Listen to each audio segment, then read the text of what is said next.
Le sport avec vous, François Pinet. Bonsoir François. Bonsoir. Et on démarre avec ce choc en Première Ligue en Angleterre. Mourinho n'est plus le coach de Chelsea. Alors même si les résultats de Chelsea ne sont pas bons depuis le début de la saison, on ne s'attendait pas forcément à une décision aussi rapide de la part de la direction de Chelsea.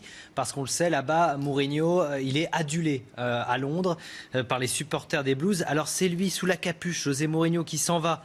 Voilà, comme Dark Vador, on le reconnaît à peine, le mou qui n'aura pas survécu. C'était ce soir ? Exactement, au début de saison catastrophique des Blues. Communiqué du club, le club de Chelsea et José Mourinho sont séparés aujourd'hui par consentement mutuel, avec quand même un petit cadeau de Noël pour José Mourinho. Pas forcément les 55 millions d'euros d'indemnité prévus, puisqu'il est en contrat jusqu'en 2019, mais il devrait toucher 14 millions d'euros, soit ce que lui doit Chelsea jusqu'à la fin de cette saison.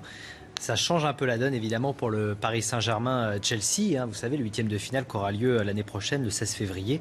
Il n'y aura pas Mourinho, peut-être Gus Hiddink, qui est favori pour être l'intérimaire jusqu'à la fin de la saison. Allez, Sepp Blatter, lui, a été entendu aujourd'hui par la FIFA. La sortie de Sepp Blatter, un peu comme celle de José Mourinho, il fallait vraiment avoir l'œil pour apercevoir le président de la FIFA. Il est reparti vers 17h du siège de la FIFA à Zurich, auditionné par la commission d'éthique. Et à sa sortie, il n'a voulu faire aucun commentaire, entendu depuis 9h ce matin.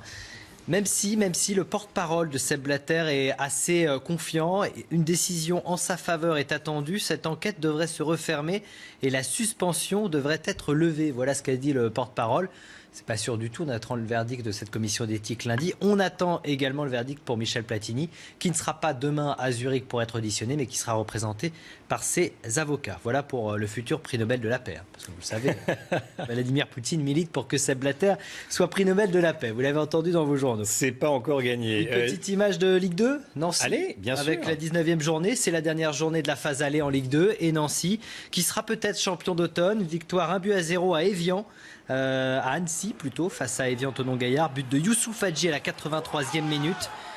Ça suffit pour Nancy qui prend provisoirement la tête du classement, qui met la pression sur Dijon qui jouera demain contre le Red Star, qui est 2e actuellement, et Metz 3e est en déplacement à Tours samedi. Allez, Didier Deschamps qui a répondu à iTélé en exclusivité.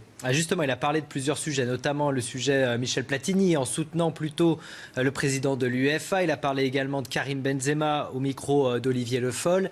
Didier Deschamps qui était donc interrogé par iTélé et qui est revenu également sur l'Euro 2016. Le tirage est favorable. Quelles sont les ambitions justement de la France pour cet Euro ?